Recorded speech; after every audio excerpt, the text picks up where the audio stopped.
Well, this is what was on it, and it really sounded like crap. I forgot to add that in on the last video. This is a little rusty.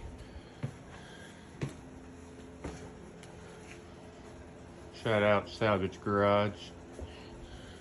It's got a little bit of small touches done to it.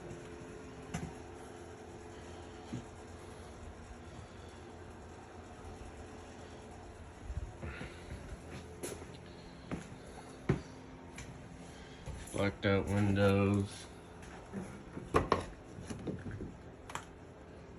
Should have started videoing a long time ago, as I've updated the interior with the 60/40.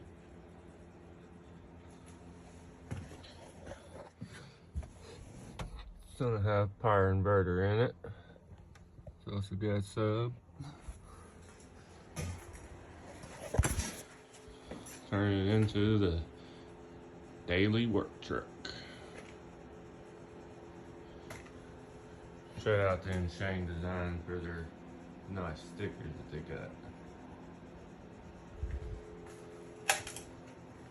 I'll show another video of my Suburban with all the stickers on it and the updates on it's getting. She's running good. Still got an oil pressure sensor I need to change. 290 some thousand miles on her. She's a beast.